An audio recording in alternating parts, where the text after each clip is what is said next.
Okay, so for the Ambrose show, we've got a DMX distro and adapter kit in there. More adapters in here. A couple of Ethercons sitting over there on the box. We've got some stands, 2 EV speakers, which will go to the aux gym. Bunch of 100s, a PRX1 set that also go to the aux gym, power trunk for the aux gym, a long power trunk for the aux gym, DMX cable, control, laptop running Windows, and that's it for that show. Everything else is basically already installed in an installation that we did in the Great Hall. It's like 8 channels of ULXD in there, 4 belt packs ready to go. We'll take a headset mic. I've got a DPA 4088 over there, and that'll be enough. This is the start of the harvest stuff for their devotional time. We'll have, I'm actually undecided on the PA as of yet. DBX FMX10, DB Technologies FMX10 monitors. This will be my little Q speaker. My wedge for the SQ that I'm going to be running, which is in here. You've seen plenty of that. Another box of just 100 footers. We are on an arena floor, so we'll be adding to that. This will be a mic trunk that gets built out with what we need for a small band. Not sure what that's going to look like yet, and I probably won't know for at least a week. Inside of this small patch trunk is our XLRs, assorted DIs, a couple of PowerCon to Edison breakouts, but I think I'm going to end up taking a bunch of True One on this show, so that'll probably get changed out. Got a mic stand kit. We'll have a couple of breakout boxes that'll have our adapters, some gender changers, you know, generic stuff. We are going to Utah, so it's not like I get a second chance at getting the stuff I need. So we'll do that, pack some more stuff, but for now it's a good start. Kind of think through the rest of it later and find out what I need. For now, I need to leave and go pick up my wife from the airport. So that's a good start. I feel good about that. Got more to do when I get back. So that's probably going to be tomorrow. So if I don't have any more to offer, I'll see you tomorrow. What's up, guys? It is Thursday, 29th. Just finishing up the last of some of our event prep. What's going on here for 2 different contracts. Matt's going to be here in a quick minute to help me take this thing out of the truck that I picked up this morning. It's a nice big shelf that's sturdy, and it's made by a company called Answer, which I've never heard of. But the reason this came about is I've got this spot over here that just has a bunch of ratchet straps and stuff just strewn on the ground, because that's kind of where they've ended up. And then I ordered like 16 more, and I ended up hanging them on a shelf over here. But the shelf is for parts that are in progress for building, repair, fixing, that kind of thing. And so they can't live here. So I have all these straps. We have the ones in the trucks and stuff over there. So it made sense to me to get something to hang them on, and I kind of just tucked it away in the back of my mind. And like usual, this thing showed up on Marketplace, and it's perfect. It's got shelves. It's got these things over here, basically just clip in. You can just hang stuff on them. So I'm gonna go find this brand, order some more shelves like that, and basically just use it to hang the transport stuff on. So this area over here in the shop is like prep area. This is where like tape is. We have a ton of permanent markers there. Some quick and easy screw guns that have number 1 and number 2 heads on them for just like building racks that have to leave, that are not conditional to a use. What that means is like I can have a 12U Gator rack over here that I put in-ears into with a power supply and something for a show, And then when it comes back, it's going to get taken apart versus like some of these racks where they're going to be in this configuration the whole time. That happens over here. And this is kind of the last place equipment lives before it leaves the shop. So that's really where this ratchet strap thing is going to end up living. And the theory is when you push all your cases out and you load in a trailer or a truck, whatever that looks like, you'll have your ratchet straps. You can pull them right off of there, and then when you get back from a show, you just dump them back on there. So should be fun. Excited about how that's going to work out, and we're going to offload this right now. It's time to go through the International here real quick. It's full of leaves. That's nice. Oh yeah, all kinds of leaves and spiders too. Nice. Somebody's been munching on a fly. Oh, all kinds of spiders in here. Oh, that didn't take long at all. That's nice. Okay, so we have maintenance coming up for this. That's actually why it's over here.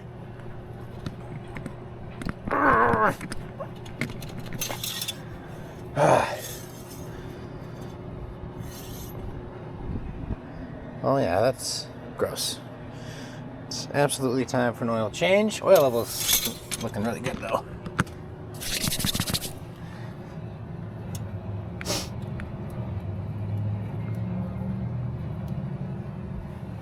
We'll do that. We'll do an air filter change. We got to do fuel filter, both stages. Everything else is looking pretty great though. It's about time to do shocks again. Not much washer fluid. Just the basics. I'm gonna go ahead and let this warm up.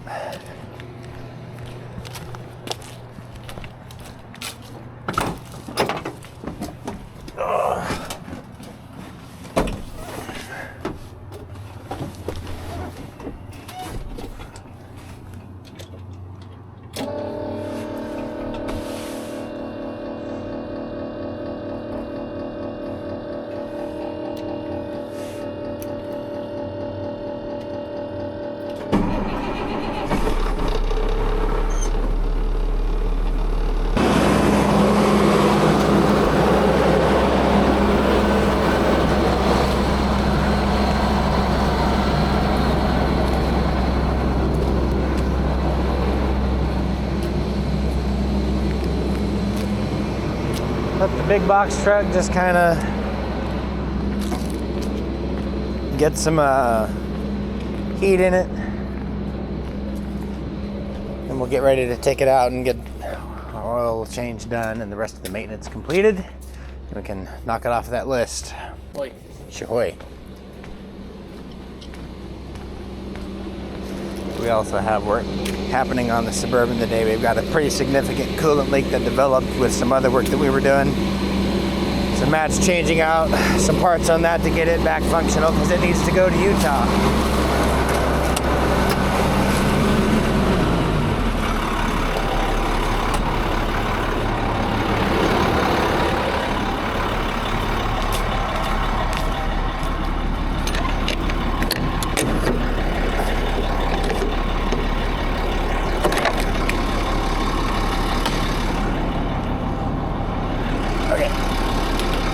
Got some cleanup in here, but at least it's empty, so that's good. We'll go park this over there.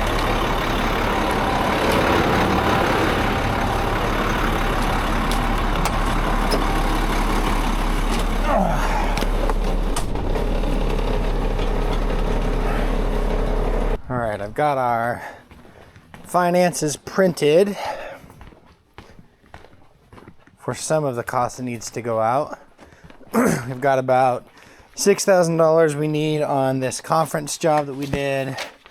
Got $11,000 coming from Elevate for cable we helped them acquire through Elite Core. And that's great because we need that $17,000 to make payments on those accounts. Additionally, we also spent about $6,000 ourselves on some order. Some of that's feeder, XLR cable, some nice breakout boxes that take True 1 in and have Edison split outs. We're gonna make our own True 1 to use with those. Oh, I need the computer. So all that stuff should be coming in here pretty quick, which is great because we need it for some events that stuff's gonna go out on. All right, it is like a long time later, and look what we got here.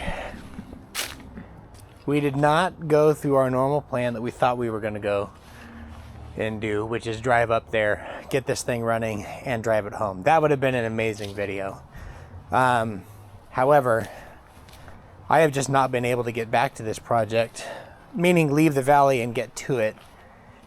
And several months later, I just decided to have it towed. And so we brought it here. A great outfit out of New Meadows went and hooked it for me, brought it here, delivered it for $1,500. I mean, I just could not beat that price. So right now we've got the bus here, and a lot of things happened. I guess I'll just give a quick update.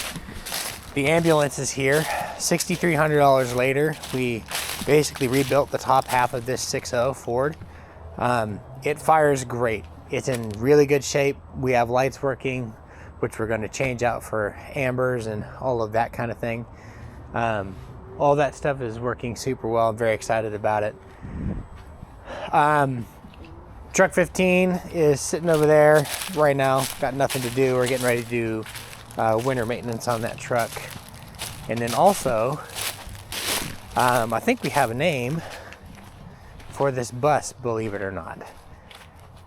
So I was watching an NBC video where one of the trucks that goes out for production that holds cables, and cables only, they call that truck Walmart, which is, I thought that was just such a cool name. So this truck might end up being Walmart for us, and or excuse me, this bus may end up being Walmart, and we might call it Wally. Just a thought, not sure. But you guys have seen the inside of this already. It needs a really good cleaning, but everything is very solid. We've already taken the dog box off, but like the inside's clean. The seats are very pliable and in very good shape. We definitely have some repair to do on the floor towards the back of the bus. This spot over here, nope, wrong. Right here? Oh yeah, right here. This floor sags a lot. And right here, in this area from the rear of the bus, this is where the tires are for the back. And Idaho has a lot of salt that gets put on the roads for winter time. So all of that crap just got slung up here repeatedly and never really rinsed out. So kind of started eating through the floor. I knew that before it got here. So we're kind of thinking about building a floor on top of this floor, and then building like a cable and storage system that would go out for the live shows. But here's what we have. The dog box is off, and I've already put like a jump pack on it. I'll show you what I have. It's kind of infested a little bit with these guys everywhere, so we need to start vacuuming all of them out and evicting them from this house that they have made. But dog box is off, front cover's off, and that has allowed us to get down here to the 7.4 V8 that's in this. I believe this is the equivalent or the same thing as a 454. This is a TBI engine, which is gross. I already own one, and they fail a lot. They're just kind of a butt. But I mean, we did drive this bus to Missouri and back, which now that I'm older and I know what this engine is and I know what TBI systems are, that seems crazy that we asked this bus to do that. But we did. And I mean, we made it there and back with like minimal problems. But there's some stuff here that's got to be addressed. There's a lot of, spider webs in here kind of caking up everything. So there's just a lot that needs done on this. I was able to turn it over. Spoiler alert, I already hooked a little bit of voltage to it. I barred the engine over. It did turn. I gave it a couple revolutions. with the jump box that I have, which is this guy over here. Just this real base Duralast. The maximum it'll put out is 250 amps. I just hooked it to the leads and had Matt take the batteries out of it and hook those up.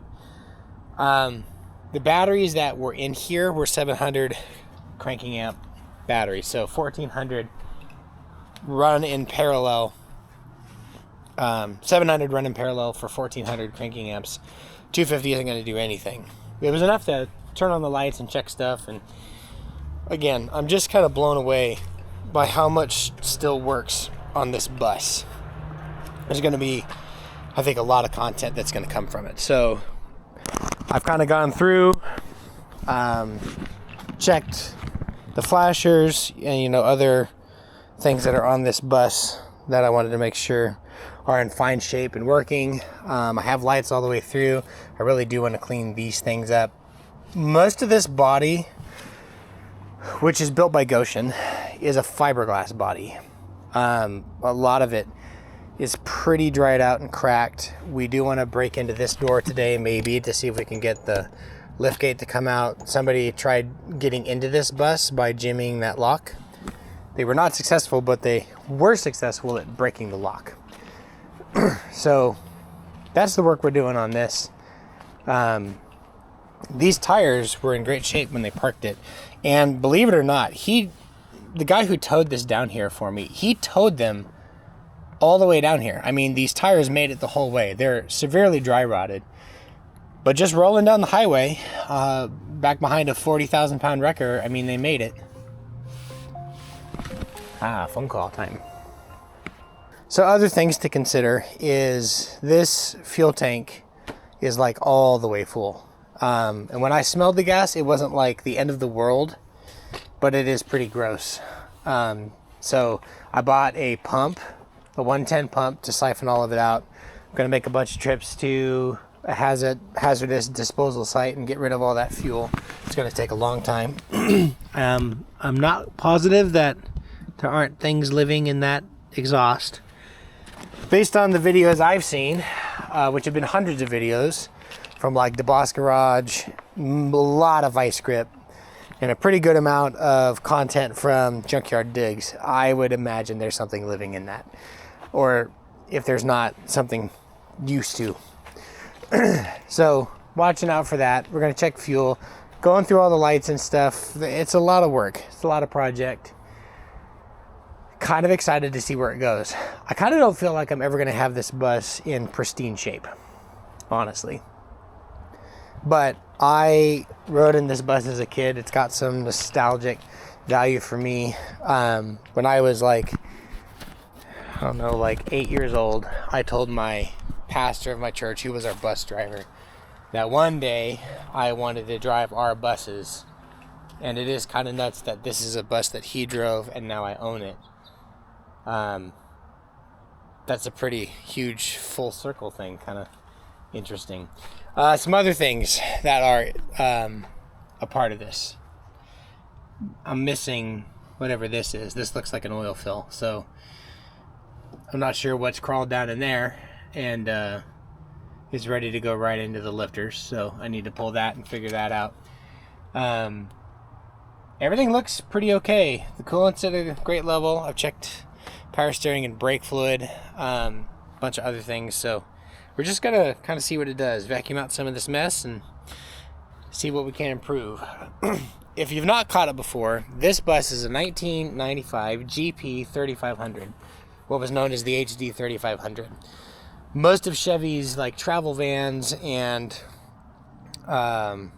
Supreme vehicles were built off of this chassis.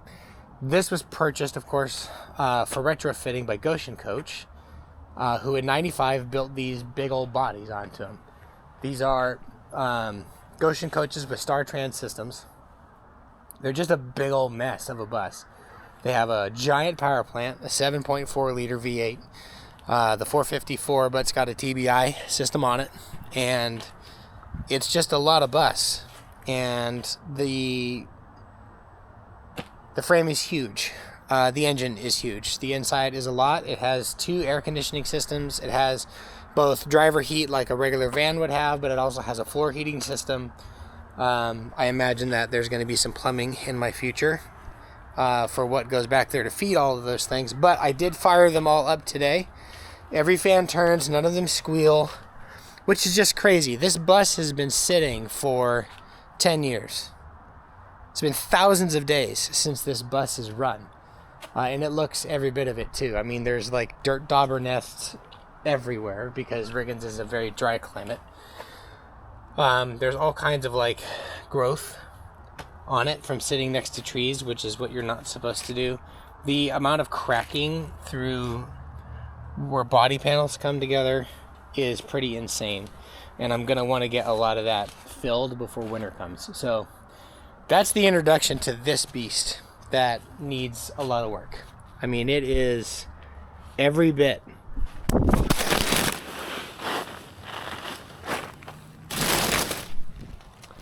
Just got attacked by a bee and I panicked and left.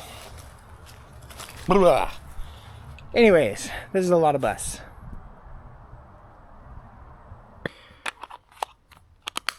You guys want to know some other fun news? We've got all kinds of stuff sitting here in the floor. I just sent out a small system for a Sunday night event that needs to go early, so that was here and just left. All of this stuff is going out for another Sunday night event, which neither Matt and I will be here for. We're going to be in Utah. But we're sending some of our newly made power cables. These just got finished this week. We got a bunch of True One. We've been cooking away on all kinds of PowerCon. You know, just trying to get our stock numbers up, and we're adding thousands of feet, and we're making our way through this new stuff, and that's pretty exciting. But in recent developments, there is now a harvest crusade in Utah at UVU. Our venue that we're going to be handling is UCCU, and we actually have stuff going out for this. So since harvest is traveling out of state and not in California, we're sending down 2 sets of PRX1, an SQ5, a GX48 with stage prep rack. We've got some wireless going down there, XLR stuff, some monitors, because we're going to handle some of the harvest things that they as a group need to do, like devotions. There's a prayer meeting that's going to happen like the night before the event. And so we're sending some stuff down to help facilitate that because there's not a whole lot of time for us to do this event. We originally had Wednesday through Sunday for this event, which is a great amount of time to build in, and no one's going to be stressed. And all of that is gone. UVU has a basketball game on Friday. I'm not sure how all of that transpired, but what it means is that we're not allowed dock access till 9 p.m. and we're not allowed floor access till 12 a.m. Saturday morning.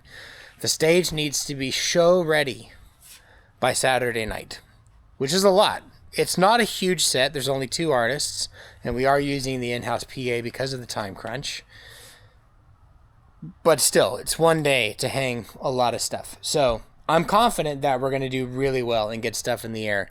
I would guess that rigging and really lighting could be the only real 2 things that are going to throw us behind. I think concept's going to be dialed for what needs to happen here, and audio is going to be fairly ready to go. Stage manager for this is Ebert. Dock manager is Anthony Grillo. Brian Good is a production manager. Matt and I are floating stage techs, and we are A2ing for Ebert. And actually, technically, we're A3s. A2 is Mons, and I think Josh is on monitors. Corey Edwards is going to mix broadcast. So this is going to be a fun time. We're going to be going literally in a couple days. Today is Wednesday. We're going to leave Friday morning, get down there, do this show live on Sunday. We'll come back home on Monday and go back to a whole nother week of busyness. But we've got our stuff here in the floor. We're going to be loading that in the trailer tomorrow and doing this show for real.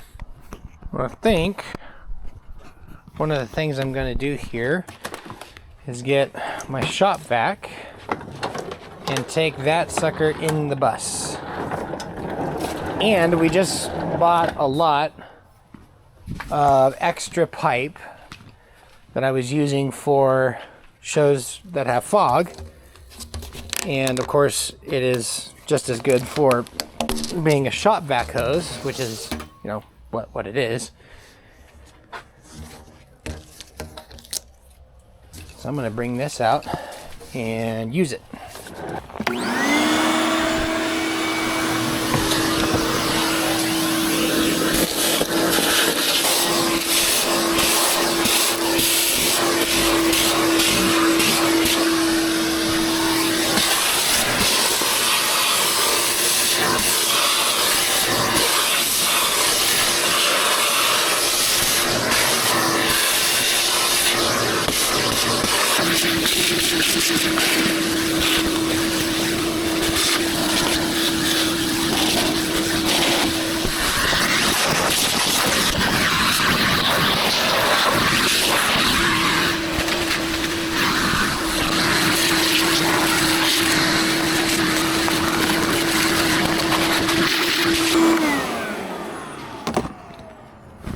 All right, that's good enough for just like a little bit of clean. It's already a massive difference. It's not terribly disgusting in here. It's just 10 years worth of stuff sitting. That broom was sitting on the floor, and all that blue stuff that was down here, that's from that broom. It's just from getting baked. I think the last time that this bus was used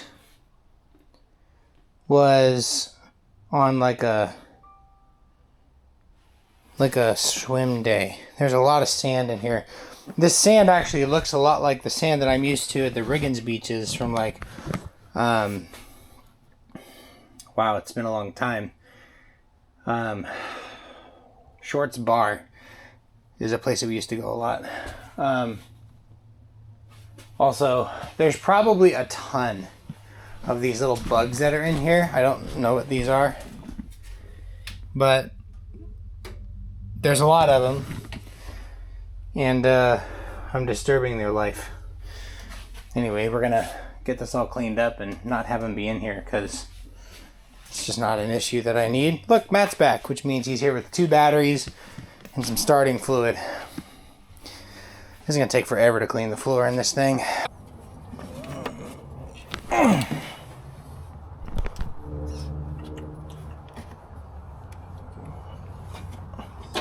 Kind of wonder how many bugs are down this pipe since it's been open. I super don't love that.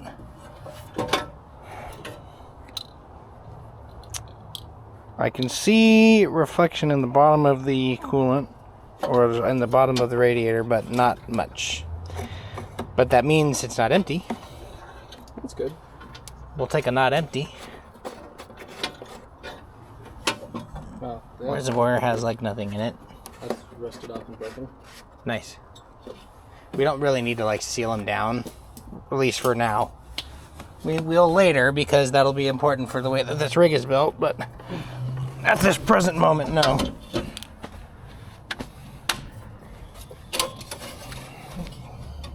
What do we got for Earl? 9 feet of dipstick, that's cool. Oh, it's like, not only is it like right on it, it's not even old. What? What do you mean not old? How is this thing sat for? Man, it smells like oil from a mower. Look at it. That still shines. What the hell?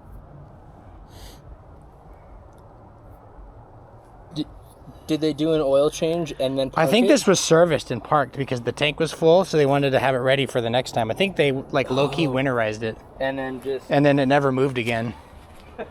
They winterized it and then it never moved again. Ever. That's a really thin oil too. That feels like 530. Which, did we look at the mileage on this? I don't remember. Let's go see what the mileage is. Wow, that's already gross.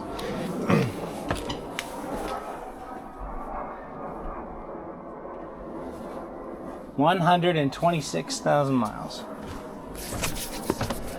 126,000 miles. That's it? For 30 years.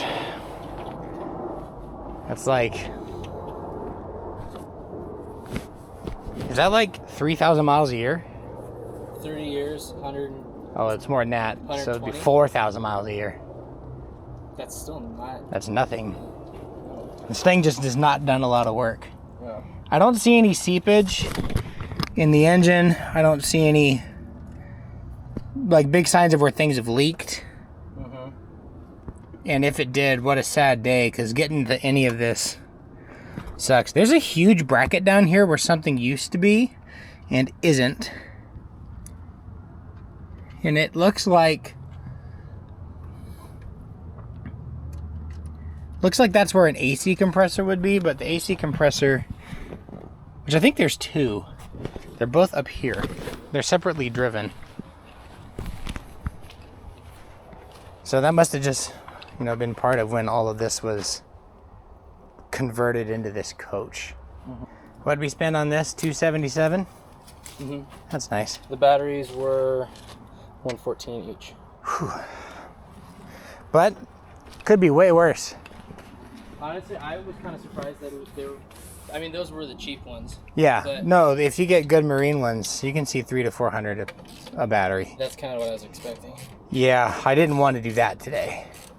I already can't afford to do this. I'm just putting it on a credit card so that I can just do it and get my information I need, which is fiscally responsible.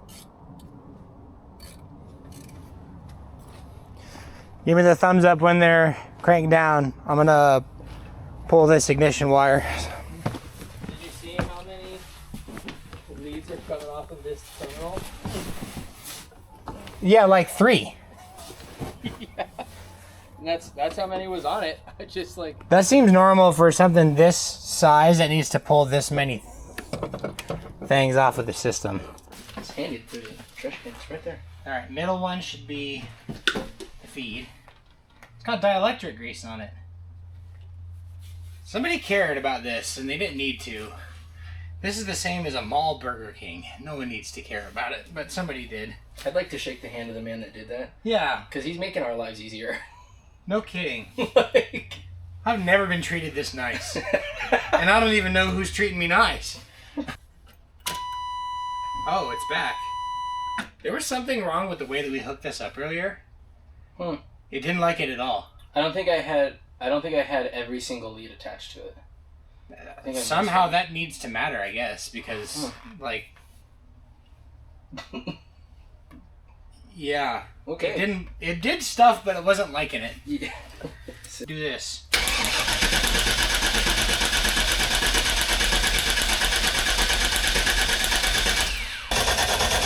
$70 of how? Wow. 70-ish pounds of oil pressure. Are you kidding me?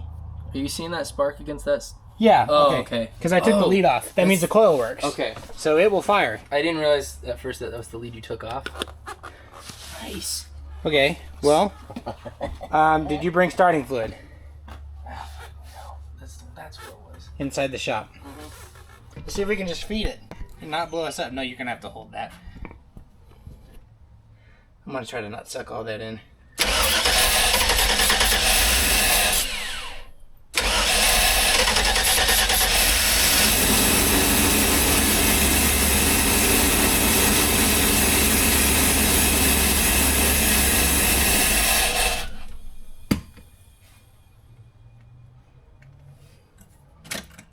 FIWB.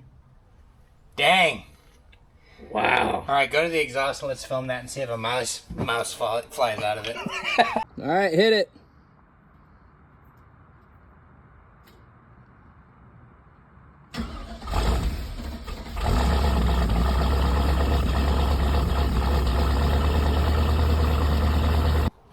So we took the gas cap off, and it does. It's so bad. Get the view of Ugh. It's like hairspray mixed with junior mint and some gym socks. See, I smell grape juice. That's what I'm getting. They filled the bus with communion. They're like, if this bus is gonna die, it's gonna know Jesus before it goes. Clearly. This could be really bad. This is either going to jam rust down everything and we're going to undo all of it. Mm-hmm. Or it's going to be fine. We're going to go for fine. FIWB, baby. Oh, it has one of those systems. I know what that noise is. That's to set idle. Dodge truck has the same thing. They suck. They're so bad.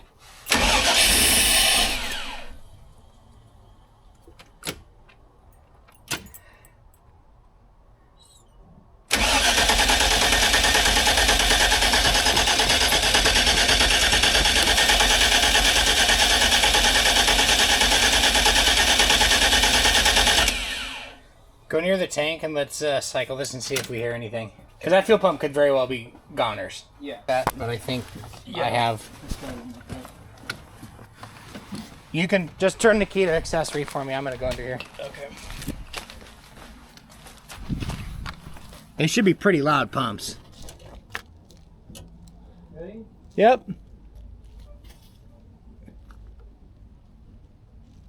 That's a big nothing. Yeah.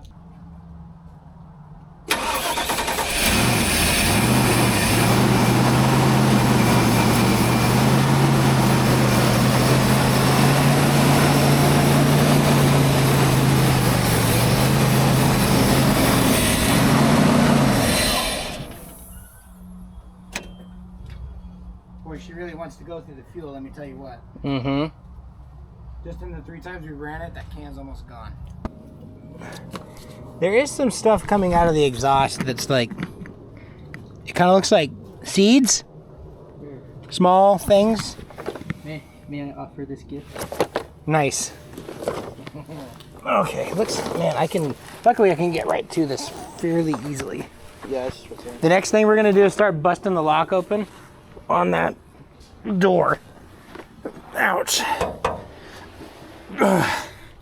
I am short, fat, and proud of that. In the mood for food. Oh, I don't want rust in my eyes.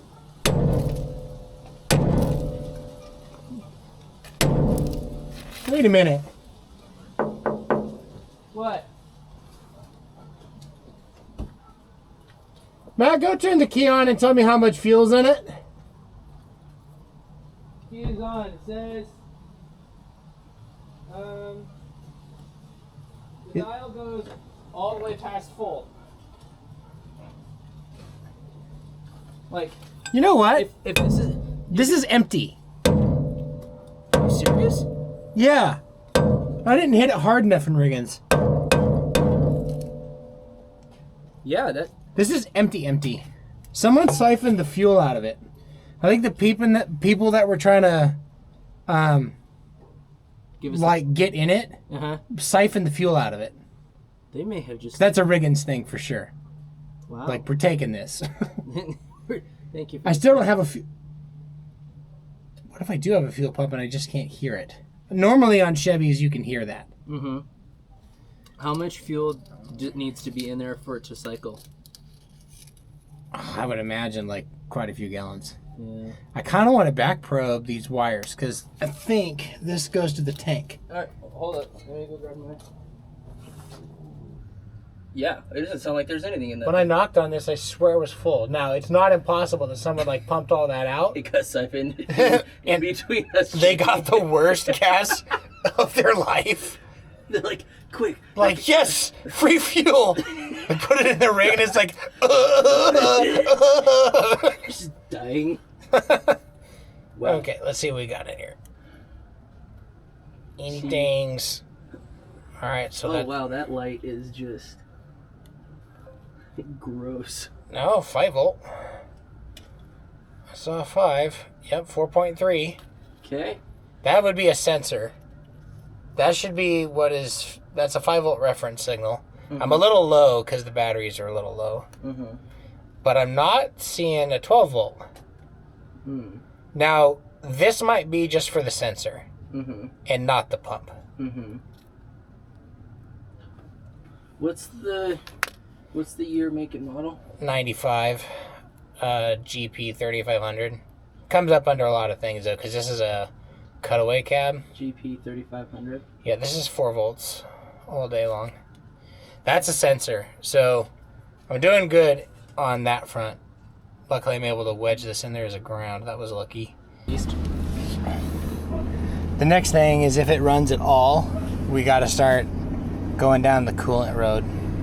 Yeah. And probably still dropping the tank and probably still going through that, making sure it's fine. We should just change the fuel pump out because right there, empty tank. Don't get that a lot, so that's nice. And then fuel filter's got to come out. We really do need to flush the lines, start pushing fuel through it and cleaner. Probably order new injectors for the TBI. All of which are probably here locally. We need to get in there and do the, you think spark plugs are bad on, what ones did you just change out? My brain totally forgot. The burb. Oh yeah, you think they're bad on the burb. Wait till you see this guy. There's a part that has this much clearance, which is the same size as the plug. Are you serious? Yeah. It's like, why?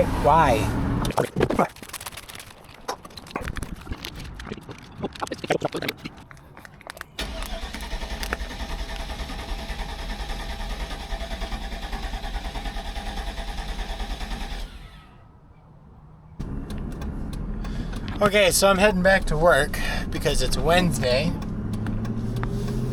And that means I've got CCOM today, and there's some things that youth needs help with on a computer. So I'm very quickly going to jet over and take care of that, and then go help CCOM get the computer they need. And then Matt and I are going to keep working on this bus because we're seeing some promising things. I did just now find the fuel pump relay. There's two relays up front, and I don't know what they're for. I'm going to go search them by the part number just to see if they're either one of them are for the fuel pump. And I would love to have a solution on that. And if I don't have one, I will jump the relay, or I will get it 12 volts somehow.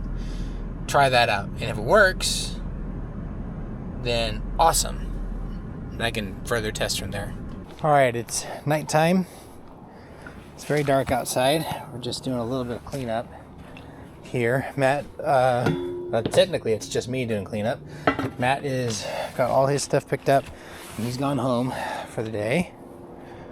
I am just right now picking up my things so I can be done.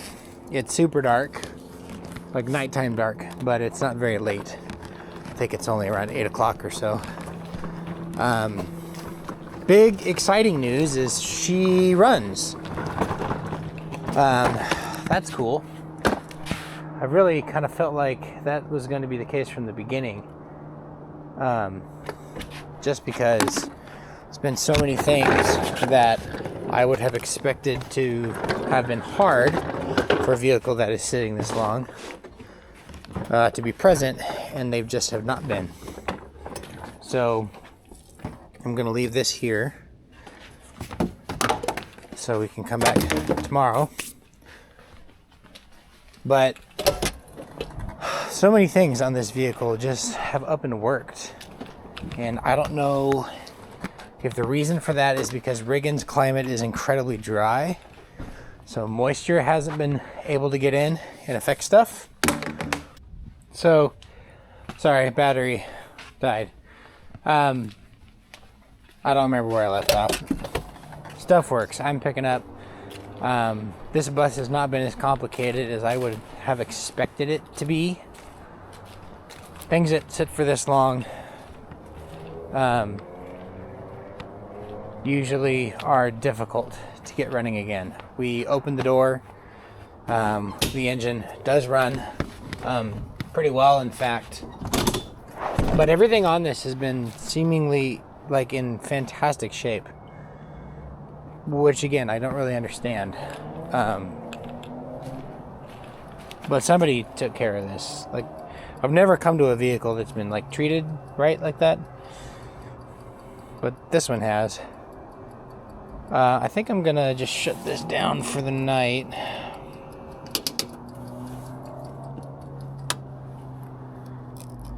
These batteries are brand new. They've not been taken all the way to zero, so I think they're gonna be fine. So I'm gonna take my booster, set that inside.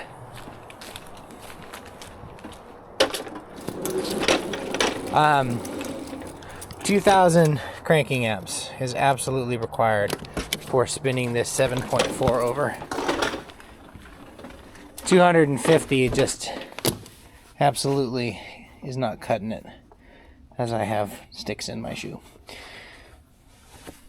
The lights work. By the way, the hydraulic lift works. Matt got that going today. That's a fun story for another time. So many things that are on this bus are just in good working order. I'm attributing some of that to the fact that you need a CDL to drive this bus, which means it has to go through an annual and pass an inspection. So the maintenance has clearly been done, but it's rare to get to a vehicle where it's been done like nice. Every vehicle I get to is seemingly crap for whatever reason. I think I got everything out of this engine bay. Yeah, good enough. Good enough to close it. So I kind of want to show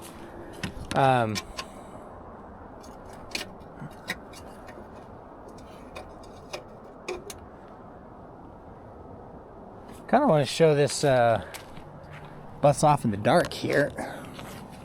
Is there a handle on this? Oh, they're up here.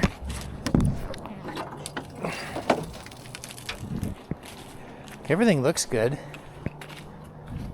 Turn on the lights and close this. Took the keys inside, so I can't show the bus interior because the keys got to be on for that. But like, all the lights work. The top of the bus fully lit. I know for a fact the high beams work. The side markers work. That's kind of crazy. I did note that these don't, and I'm gonna have to fix those. I believe those are just regular turn markers. But all the overhead stuff here seems to be fine. The tops are good. The tail lamps are good. I do have one reverse light out. Like, it's in really good shape for a coach body that's got a lot of modifications to it. Everything just works. It's just very dirty and needs cleaned. So I'm kind of excited to get started on that because it doesn't need much. The fuel pump, of course, is dead, so we're gonna drop the tank and put a pump in it. And that's not gonna be that hard. We'll lower it down with a jack and get going. But I mean, boy, it runs good. Really even. It's not missing on any cylinder.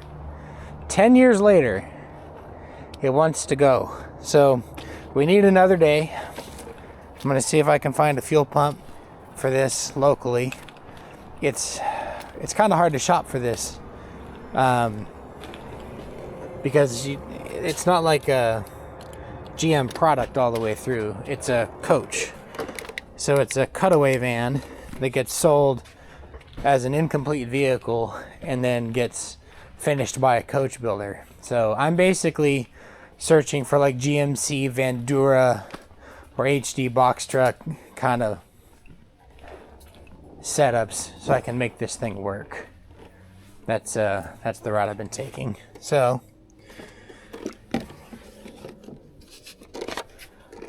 finding prices just gonna be fun. All right, that's ready for tomorrow. I'm gonna look for a fuel pump. If I can find one, I'll buy it, ready for pickup tomorrow. We will quickly drop the tank, the two straps on it, which hopefully go back up, because the moment you start moving that stuff that's been dry rotting forever, it doesn't always go back, nice without having to go buy tank straps.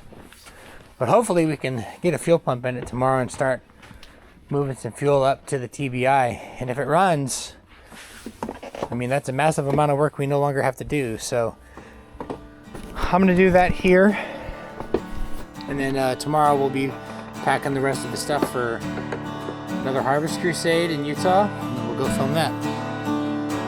That's it for tonight. Peace.